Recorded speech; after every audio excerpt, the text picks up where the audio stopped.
Hello everyone, welcome to my channel. ఈరోజు వీడియోలో broccoli fry ఎలా చేయాలో చూద్దాం.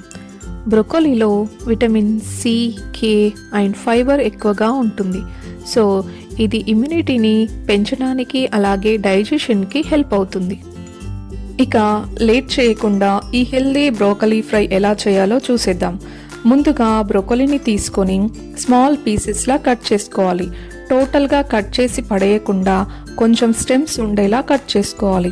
ఇప్పుడు ఈ పీసెస్ని ఒక బౌల్లోకి తీసుకొని అవి మునిగేంత వరకు హాట్ వాటర్ పోసి కొంచెం టర్మరిక్ అండ్ సాల్ట్ యాడ్ చేసి ఒకసారి కలిపి 3 to 4 minutes ఉంచాలి. 3 to 4 minutes అయ్యాక ఆ పీసెస్ కొంచెం కలర్ చేంజ్ అవుతాయి. తర్వాత వాటర్ డ్రైన్ చేసి పక్కన పెట్టుకోవాలి. ఇప్పుడు స్టవ్ మీద ప్యాన్ పెట్టి ప్యాన్ హీట్ అయ్యాక కొంచెం ఆయిల్ యాడ్ చేసుకోవాలి. ఆయిల్ హీట్ అయ్యాక జీలకర్ర అండ్ పసుపు వేసుకోవాలి. ఒక్కసారి కలిపి అవి కొంచెం ఫ్రై అయ్యాక బ్రొకోలీ పీసెస్ని యాడ్ చేసుకోవాలి. ఇప్పుడు మీడియం ఫ్లేమ్లో పెట్టి పీసెస్ని కలుపుతూ ఉండాలి. ఇప్పుడు కొంచెం సాల్ట్ యాడ్ చేయాలి. సాల్ట్ ఈ స్టేజ్లో యాడ్ చేస్తేనే పీసెస్కి బాగా పడుతుంది, అలాగే పీసెస్ సాఫ్ట్గా మగ్గుతాయి.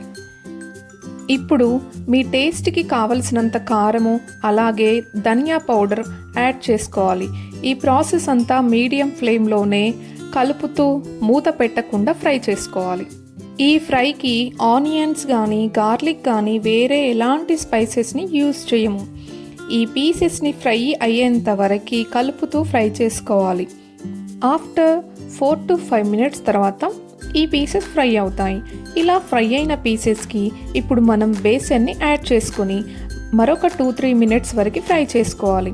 చూసారు కదా, ఎంతో tasty and healthy broccoli fry ready అయిపోయింది. ఈ ఫ్రైని మనం రైస్లోకి కానీ చపాతీలోకి కానీ సర్వ్ చేసుకోవచ్చు. మీరు కూడా ఇలాంటి హెల్దీ బ్రొకోలీ ఫ్రై ఇంట్లో ట్రై చేసి మీకు ఎలా వచ్చిందో నాకు కామెంట్ చేయండి. అలాగే ఇలాంటి మంచి హెల్దీ రెసిపీస్ కోసం నా ఛానల్ని సబ్స్క్రైబ్ చేసుకోండి. Thank you.